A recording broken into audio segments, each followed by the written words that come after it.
عزت اور آبرو بچانے کا باپ کے پاس ایک ہی راستہ ہوتا کہ ظالم باپ ماں کی ممتا بری گود سے پھول جیسی بیٹی چھینتا، گڑھا کھود کے دھکا دے کر اوپر مٹی ڈال دیتا۔ اگر کوئی باپ اتنا ظالم تھا، اتنا سفاک تھا، تو اس قابل تھا کہ وہ معاشرے میں سر اٹھا کر جی سکتا ہے، اور اگر کسی کے ہاتھوں میں اتنی سخت نہیں کہ وہ اپنی زندہ بیٹی کا گلا دبا سکے، تو وہ اس قابل نہیں کہ معاشرے میں سر اٹھا کر جی سکے۔ یہ عرب معاشرہ ہے جسے قرآن مجید فرقان حمید نے بھی بیان کیا ہے۔ وہ عملاً بیٹیوں کو ذبح کیا کرتے تھے اور بہنوں کو زندہ درگور کر دیا کرتے تھے۔ جس دور میں بیٹی ذبح کی جا رہی تھی، جس دور میں بہن زندہ درگور کر دی جاتی، میرے حضور اس دور میں کلمہ حق بلند کیا، اور حضور کیا فرمایا؟ بیٹیوں کو ذبح کرنے والوں سن لو، فاطمہ تو بدعۃ منی، میری فاطمہ تو میرے جگر کا بھی ٹکڑا ہے۔ یہ کلمہ محبت بھی ہے اور یہ کلمہ جہاد بھی ہے۔ آج میں اور آپ اپنی بیٹی یا بہن کے لیے کوئی پیار بری بات کہیں تو یہ بہت بڑی بات نہیں ہے۔ آج اس معاشرے میں بیٹی کی عزت ہے، آج اس معاشرے میں بہن کا وقار ہے۔ یوں ہی تو نہیں بوڑھا باپ جھکی ہوئی کمر پہ بوریاں لات لات کے مزدوری کر رہا ہے کہ میں نے اپنی بیٹی کے عزت کے ساتھ ہاتھ پیلے کرنے ہیں۔ جوان سال بائی فیکٹری میں اوور ٹائم لگا رہے ہیں کہ ہم نے بہن کے جہیز کی ساری چیزیں پوری کرنی ہیں۔ تین تین ٹیوشنیں پڑھا رہے ہیں کہ ہم نے بہن کو عزت کے ساتھ بیاہنا ہے۔ یار یہ باپ تو ذبح کرتا تھا، یہ بھائی تو زندہ درگور کر دیتا تھا، آج یہ اوور ٹائم لگا رہے ہیں، یا آج ڈبل شفٹ لگا رہے ہیں، یا ٹیوشنیں پڑھا کر بہنوں کی ذمہ داریاں نبھا رہے ہیں۔ ان کے سینے میں اتنا پیار آج آ چکا ہے کہ جب ماں باپ بیٹی کو رخصت کر رہے ہوتے ہیں، آنکھوں میں پھوٹ پھوٹ کے آنسو ٹپک رہے ہوتے ہیں، اور وہ غش کھا کے گر رہے ہوتے ہیں کہ ہم سے بہنوں اور بیٹیوں کی جدائی دیکھی نہیں جاتی۔ یار یہ باپ تو ذبح کرتا تھا، یہ بھائی تو زندہ درگور کرتا تھا، ان کے سینے میں اتنا کوٹ کوٹ کر پیار کس نے بھر دیا؟ جواب ایک ہی ملے گا، یہ فیض ہے آمینہ کے لال کا، یہ فیض ہے میلاد والے آقا کا، جنہوں نے کٹتی بیٹیوں کو عزت اور ذبح ہوتی ہوئی بہنوں کو زندگی کی بہاریں عطا کی ہیں۔ یقین جانیے ایک دن کا میلاد کیا ہے، ساری زندگی سجدے میں رکھ کر تشکر کے کلمے پڑھے جائیں تو پھر بھی حق شکر ادا نہیں ہوتا ہے۔ بیٹیاں کتنی عظمت والی ہوتی ہیں۔ آقا کریم علیہ السلام ایک دن گھر تشریف لائے تو ام المومنین حضرت سیدہ عائشہ صدیقہ رضی اللہ تعالی عنہ عرض کرتی ہیں کہ حضور آج بڑا عجیب واقعہ ہوا۔ حضور میں عائشہ آج کیا ہوا؟ عرض کی حضور ایک حبشیہ نیاد عورت آئی اور اس نے آ کر دروازے پر صدا لگائی۔ میں نے گھر میں تلاش کیا کہ کوئی چیز مل جائے تو میں سائل کو صدقہ کر دوں، اس خیال سے کہ نبی کی چوکھٹ ہے اور سائل خالی نہ جائے۔ حضور مجھے ایک کھجور ملی تو میں نے اس کو وہی صدقہ کر دی۔ حضور اس نے اس کھجور کے دو ٹکڑے کیے، ایک دائیں جانب والی بیٹی کو کھلا دیا اور ایک بائیں جانب والی بیٹی کو کھلا دیا۔ حضور ماں خود بھوکی تھی، اس کا اپنا پیٹ بھی کمر سے لگا ہوا تھا، لیکن اس نے خود کچھ نہیں کھایا اور سب کچھ اپنی بیٹیوں کو کھلا دیا۔ یہ کہتے کہتے ام المومنین آپ دیدہ ہو گئی، آنکھوں میں آنسو آ گئے۔ تو حضور میں سنو عائشہ، اگر کل قیامت کے دن ان بچیوں کی ماں کو جہنم میں جانے کا حکم ہو گیا تو یہ بیٹیاں درمیان میں آڑ بن کے کھڑی ہو جائیں گی کہ مالک ہم تو اپنی ماں کو جہنم میں نہیں جانے دیں گی، اللہ ان بچیوں کی سفارش قبول کر کے ان کی ماں کو جنت کی راحت عطا کر دے گا۔ کہاں بیٹیاں باعث شرم و ننگوار سمجھی جاتی تھی اور کہاں بیٹیاں ہی دخول جنت کا سبب قرار پائیں۔ خود فرمایا جس کو اللہ نے دو بیٹیاں یا دو بہنیں عطا کی، پھر اس نے ان کی پرورش کی، ان کی تربیت کی، یہاں تک کہ ان کا نکاح کر دیا، اور پھر پیچھے سے بھی اس نے خیر خبر رکھی، تو میرے حضور فرماتے ہیں اتنا خوش قسمت شخص ہے، کل قیامت کے دن میرے اتنے قریب ہوگا جتنی یہ دو انگلیاں آپس میں قریب ہیں۔ یہ اعزاز، یہ تکریم، یہ پروٹوکول کس کو ملے گا؟ جس نے بیٹیوں سے وفا کی ہوگی، جس نے بہنوں کے سروں پہ شفقت کے ہاتھ رکھے ہوں گے۔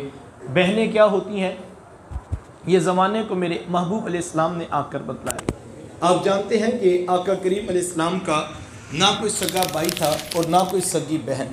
میرے حضور در یتیم ہیں، لیکن جب رضاعت کا شرف عطا کرتے ہوئے میرے حضور حضرت حلیمہ سعدیہ سلام اللہ علیہ کے یہاں تشریف لے گئے تو ان کی ایک بیٹی تھی جن کا نام شیمہ یا شیمہ بتایا جاتا ہے۔ وہ رشتے میں حضور علیہ السلام کی رضائی بہن لگتی تھی۔ قبیلہ بنو سعد کے رواج کے مطابق شام کو جب مائیں کھانا پکانے لگتی تو بہنیں اپنے بھائی گود میں اٹھا کر باہر کھلے میدان میں لے آتی۔ ہر بہن کی گود میں اس کا بھائی ہوتا اور وہ اپنے بھائی کے حسن کے قصیدے پڑھ رہی ہوتی۔ اگر کسی کے بھائی کا رنگ کالا ہوتا تو وہ کہتی جناب رنگ کالا ہے تو کیا ہوا، میرے بھائی کے نقوش دیکھیے کتنے خوبصورت ہے، اس کی اٹھی ہوئی ناک، اس کی جھیل جیسی خوبصورت آنکھیں تو دیکھو کتنی پیاری لگتی ہیں۔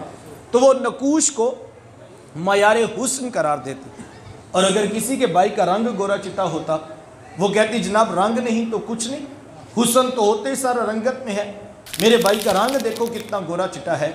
تو یہ بحث مباحثہ چل رہا ہوتا اور کوئی بہن ہار ماننے کو تیار نہ ہوتی۔ اتنے میں ایک سمت سے حضرت شیمہ اپنا ویر محمد اٹھا کے لے آتی اور کہتی ذرا میرے ویر کا مقابلہ بھی تو کرو نا۔ تو وہ کہتے نہیں نہیں شیمہ تیرے ویر کا مقابلہ تو نہیں نا، تیرا تو ساروں کا ہی سردار لگتا ہے۔ تو تمہیں آتا حضرت شیمہ کا سر فخر سے بلند ہو جاتا اور وہ حضور علیہ السلام کو سینے سے چمٹا لیتی اور دعا دیتی ربنا اب کلنا محمدہ، انشاءاللہ میرے ویر محمد کو نظر نہ لگے۔ آج میں دیکھ رہی ہوں بچوں کا سردار ہے، کل اپنی آنکھوں سے دیکھوں جوانوں کا بھی سردار بنے۔ زندگی کے لیل و نہار گزرتے گئے، حضرت شیمہ کی شادی ہوگی۔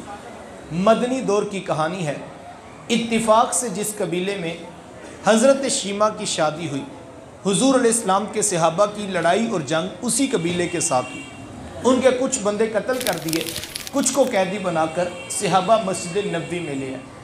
عرب کے رواج کے مطابق قیدیوں کو چھڑانے کے لیے قوم کے سردار فدیہ اور فنڈ اکٹھا کرنے کے لیے نکلے، ہر دروازے پر دستک دیتے اور فنڈ مانگتے۔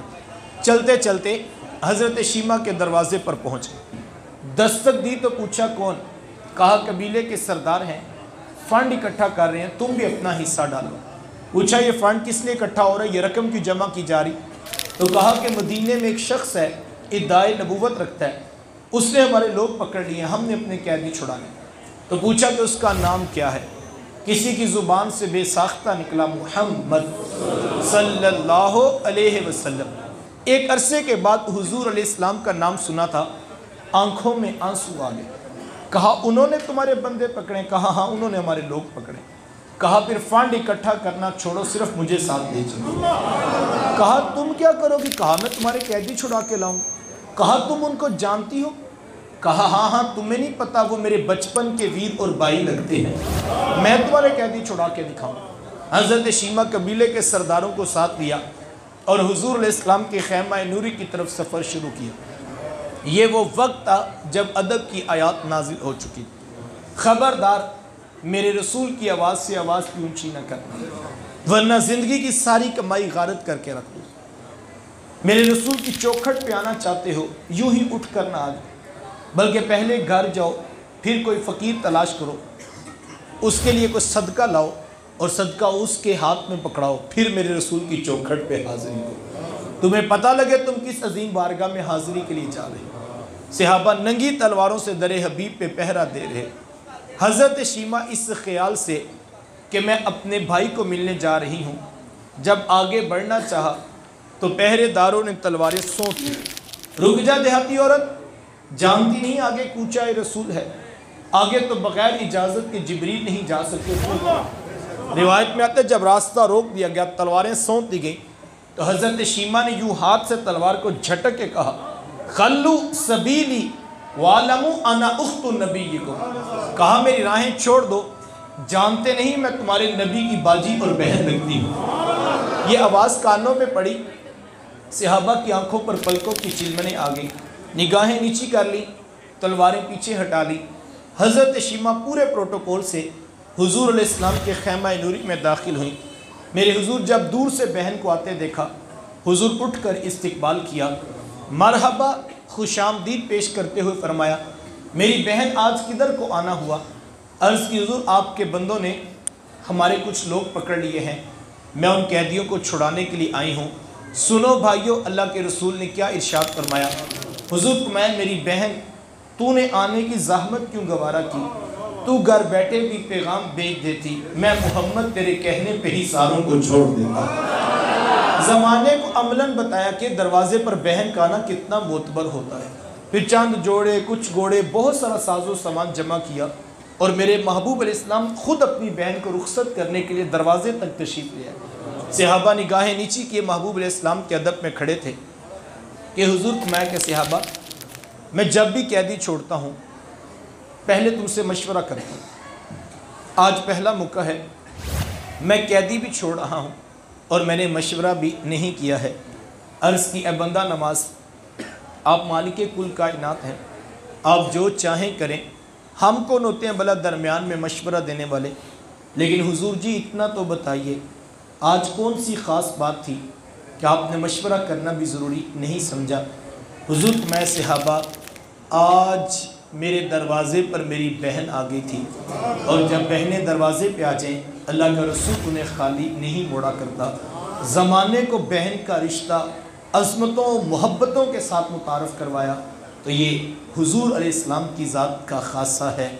جب بیٹی ذبح کی جا رہی تھی، جب بہن زندہ درگور کر دی جاتی، جب ماں جیسا رشتہ منڈیوں اور بازاروں میں بیچ دیا جاتا تھا، اس دور میں بیوی کی کیا حیثیت ہو. جبکہ آج کے اس تہذیب یافتہ دور میں بھی کچھ لوگ بیوی کو پاؤں کا جوتا خیال کرتے. یہ زمانہ جاہلیت کی بات ہے. آقا کریم علیہ السلام نے ازواج مطہرات کے ساتھ جو حسن سلوک کی داستانیں رقم کی ہیں، زمانہ ان کی مثال نہیں لا سکتا. کسی کو میرے حضور عمیرہ کہہ کے پکارتے، کسی کے لیے بکری کا بچہ ذبح کرتے اور گوشت کے مختلف ٹکڑے ان کی سہیلیوں کے ہاں بیچتے. حضور کثرت کے ساتھ حضرت خدیجہ الکبریٰ رضی اللہ تعالی عنہ کا ذکر کیا کرتے. ام المومنین حضرت سیدہ عائشہ صدیقہ رضی اللہ تعالی عنہ ایک دن فرماتی میری زبان سے بے ساختہ نکل گیا کہ حضور اللہ نے آپ کو بہتر ازواج عطا کر دی ہیں اور آپ ابھی تک اس بوڑھی عورت کا ذکر نہیں چھوڑتے. پھر حضور کے چہرے پر جلال آ گیا اور حضور میں اے عائشہ مجھے خدیجہ کے بارے تکلیف نہ دو. جب پورے مکے نے میرا انکار کیا تھا، ایک خدیجہ تھی جس نے میرا اقرار کیا. میں اسے کیسے بلا دوں جب زمانہ میری مخالفت کرتا تھا. ایک خدیجہ تھی جو میرے سے محبت کی دعوے دار تھی. فرماتی پھر میں نے ہمیشہ محبتوں کا ہی تذکرہ رکھا اور یہی حضرت خدیجہ الکبریٰ رضی اللہ تعالی عنہ ہیں. جب ان کا وقت آخر قریب آیا تو حضرت سیدہ فاطمہ الزہرا رضی اللہ تعالی عنہ کو بھیجا اور کہا بیٹا جاؤ جا کر حضور علیہ السلام سے چادر رحمت مانگ لاؤ. سیدہ حاضر خدمت ہوئی اور آ کر عرض کیا کہ میری والدہ چادر مانگ رہی ہیں. آقا کریم علیہ السلام نے اپنی چادر بھی اتار کر پیش کر دی اور ساتھ فرمایا بیٹا اپنی ماں سے پوچھو یہ چادر کیا کرنی ہے. یہ کہتے کہتے میرے حضور علیہ السلام بھی ساتھ تشریف لے آئے. تو حضور فرمایا کہ اے خدیجہ تو نے چادر کیا کرنی ہے. عرض کی حضور مجھے جو بخار ہے لگتا یوں ہے کہ جان لیوا ثابت ہوگا. میری آرزو یہ ہے کہ مجھے کفن آپ کی چادر رحمت میں عطا کیا. یہ حضور علیہ السلام کی سیرت کا کتنا بڑا حوالہ ہے یار کہ بیوی آرزو کر رہی ہیں اگر شوہر کی چادر میں کفن مل جائے تو یہ رب کے حضور میری بخشش کی ضمانت ہوگی. آقا کریم علیہ السلام نے چادر بھی اتار کر پیش کر دی اور ساتھ تاریخ ساز جملہ ارشاد فرمایا خدیجہ تو نے تو صرف چادر مانگی ہے، لو ارتی جلدی لآتیتکی، اگر تو مجھ محمد کی جلد بھی مانگ لیتی میں وہ بھی اتار کے بیچ دیتا. زمانے کے سامنے بیوی کا خوبصورت رشتہ میرے حضور علیہ السلام نے متعارف کروایا ہے. وقت سمٹ رہا ہے، بھائی کیا ہوتے ہیں یہ زمانے کو میرے حضور علیہ السلام نے آ کر بتلایا. آقا کریم علیہ السلام تشریف فرماتے ایک نوجوان حاضر خدمت ہوا، آ کر عرض کرتا ہے کہ حضور میں کماتا ہوں اور میرا بھائی کماتا نہیں، رہتے اکٹھے ہیں، اخراجات سانجے ہیں تو میری کمائی بھی اس کی طرف چلی جاتی. اس طرح ایک کمانے والے بھائی نے نہ کمانے والے کی شکایت اللہ کے رسول کی بارگاہ میں پیش کی. آج گھر گھر کا یہی دکھڑا ہے، جو زیادہ کماتا ہے وہ دوسروں کو خاطر میں نہیں لاتا. بڑا بھائی چھوٹوں کے لیے بے پناہ محبت کے جذبات رکھتا ہو لیکن اس کی آمدن تھوڑی ہو تو چھوٹے تانا دیتے ہیں کہ تو نے باپ کے بعد کون سی جاگیر ہے جو ہمارے لیے بچا کے رکھی. آج کہا جاتا ہے تو کہتا ہے کہ تیری عزت کوئی نہیں کرتا، تیری عزت کس بات پہ کرے. آج کہا جاتا ہے تیرے بچوں کی فیسیں تو ہم بھرتے ہیں، گھر کے اخراجات تو ہم چلا رہے ہیں، دودھ کا بل تو ہم دیتے ہیں، تیری عزت کس بات پہ کرے. آج جس بھائی کے پاس دولت زیادہ نہ ہو سگے بھائی اس کی عزت کرنے کے بھی روادار ہیں. لیکن میرے حضور علیہ السلام نے کتنی خوبصورت بات ارشاد فرمائی.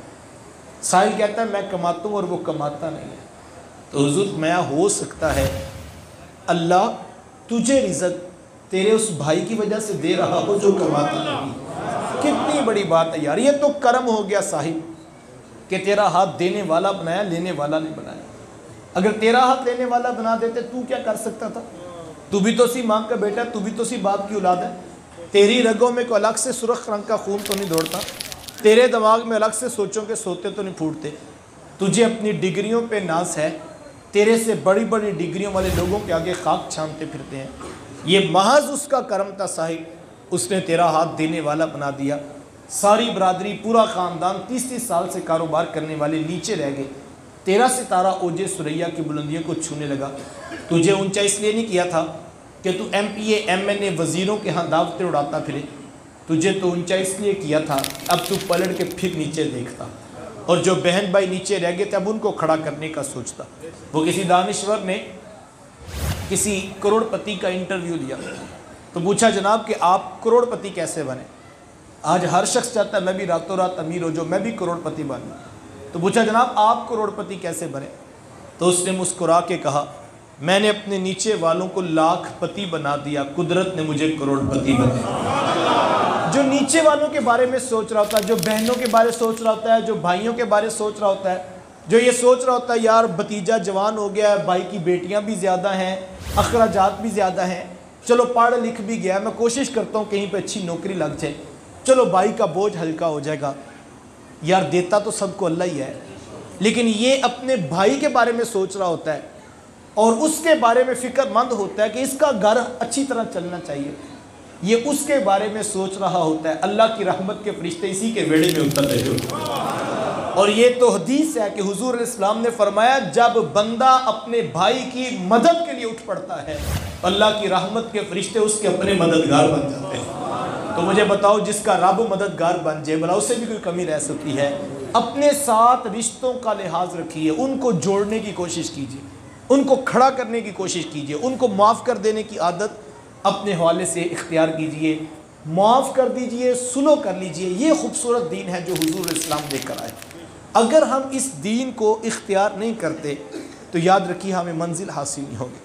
ہم نے محبوب علیہ السلام، وقت سمٹ گیا، ہم نے محبوب علیہ السلام کی آمد کی خوشی میں ہم نے کمکمے بھی روشن کیے، ہم نے چراغا بھی کیا، ہم نے جھنڈیاں بھی لگا لی، ہم نے جھنڈے بھی نصب کر دی، ہم نے راہوں میں پھول کلیاں اور مٹھائیاں بھی رکھی ہیں۔ یہ سب کچھ باعث برکت ہے، میں ان کی نفی نہیں کرتا۔ وہ تو نادان ہے جو بیچارہ اس عنوان پر بھی الجھ پڑا۔ میں تو صرف ایک جملہ یہ کہتا ہوں کہ حضور والا مجھے یہ بتائیے، اگر حضور علیہ السلام کی آمد کی بھی خوشی نہیں منانی ہے تو پھر حضور والا خوشی کہتے کس شے کو ہے؟ کائنات میں سب سے بڑی خوشی تو یہ ہے کہ اللہ نے رب ہو کر کرم فرما دیا اور اپنا محبوب ہم جیسوں کو عطا کر دیا۔ یار محبوب تو کوئی کسی کو دیکھنے نہیں دیتا ہے، کتنا کرم ہوا کہ محبوب ہی عطا کر دیا۔ میرے شیخ اسی لیے پڑھا کرتے ہیں اپنا معیار زمانے سے جدا رکھتے ہیں، اپنا معیار زمانے سے جدا رکھتے ہیں، ہم تو محبوب بھی محبوب خدا رکھتے ہیں۔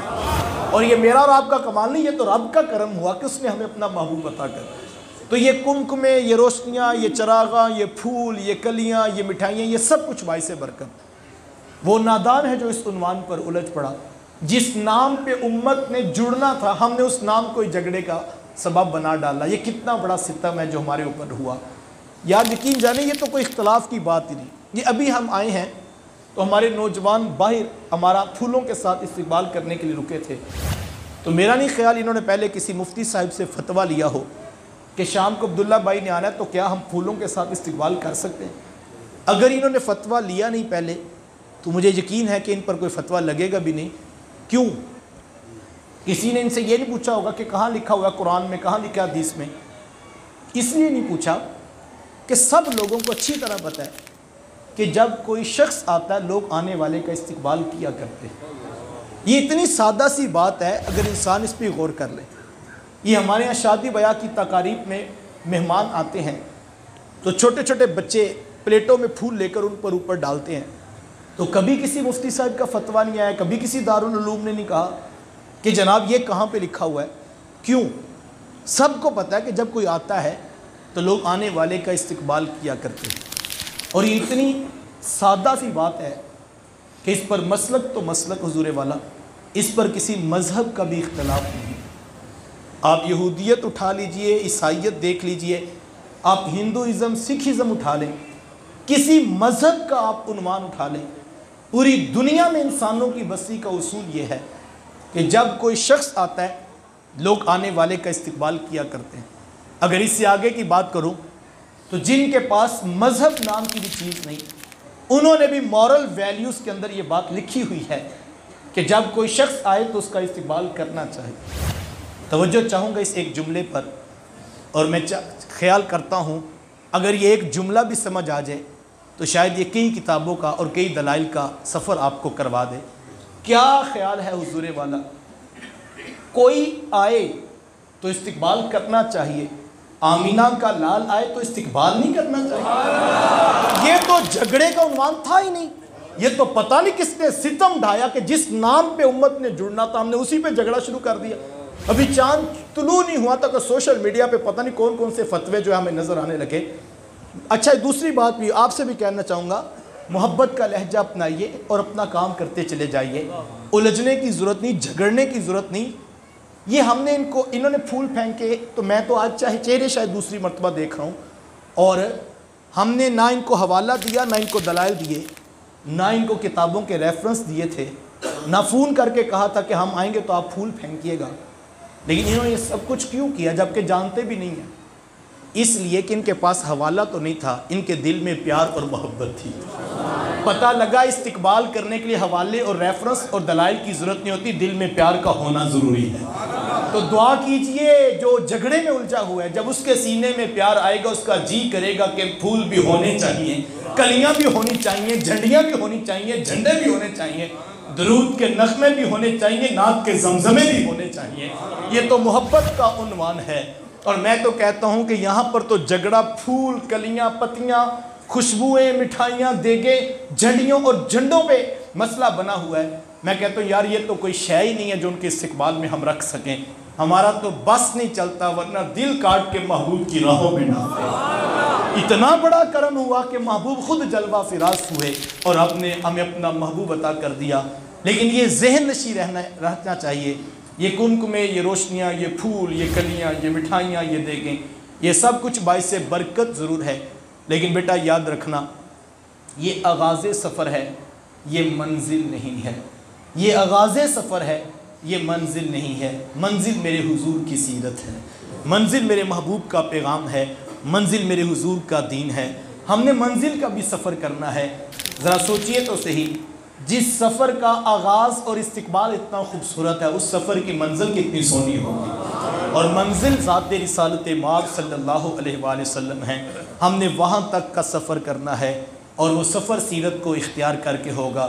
کتنا اچھا ہو کہ کوئی نوجوان جب یہاں سے اٹھ کر جائے تو بوڑھے باپ کے ہاتھ پکڑ کر، پاؤں پکڑ کر معافی مانگ لے، اور کہ ابا جی بڑی غلطیاں ہوگی، آج کے بعد کبھی خطا نہیں ہوگی، تو باپ بھی بیٹے کو معاف کر دے گا نا، لیکن ساتھ یہ پوچھے گا کہ بیٹا یہ اتنی اچھی باتیں کہاں سے سیکھ کر آئے ہو؟ تو کہ بابا آپ کو نہیں پتہ، رات ہی تو ان کا میلاد سنا ہے، جنہوں نے فرمایا تھا باپ راضی ہے تو عرش کا رحمان بھی راضی ہے۔ یہ بھی ایک میلاد ہوتا ہے۔ ہاں کوئی جا کے بوڑھی ماں کے پاؤں پکڑ کے ماں کو راضی کر لے، تو ماں ہنس کے یہی کہے گی نا پتر میں تو پہلے ہی راضی ہوں، بھلا میں نے تیرے سے کیوں ناراض ہونا ہے، کیونکہ مائیں تو پہلے ہی راضی ہوتی ہیں۔ لیکن یہ بھی تو بتاؤ یہ فکر ملی کہاں سے؟ وہ کہ امی آپ کو نہیں پتہ آج تو ان کا میلاد سنا ہے، جن کی بارگاہ میں ان کی رضائی والدہ بھی آئی تو کندھوں کی چادر قدموں کے نیچے بچھا دی تھی۔ اسی وقت ارادہ کیا تھا آج کے بعد ماں کے سامنے اف بھی نہیں کروں گا۔ ہاں کوئی نوجوان فجر کی نماز میں با جماعت نظر آ جائے، قاری صاحب اس کو مبارکباد دیتے ہوئے، تھپکی دیتے ہوئے کہیں کہ بیٹا آج پہلی نماز فجر کی اور وہ بھی با جماعت، یہ راتوں رات تبدیلی کہاں سے آ گئی بھئی؟ وہ کہ حضرت آپ کو نہیں پتہ رات تو ان کا میلاد سننا ہے جنہوں نے فرمایا تھا میری آنکھوں کی ٹھنڈک بھی نماز میں رکھی گئی۔ یہ بھی تو میلاد ہے، ہم نے اس کا بھی سفر کرنا ہے۔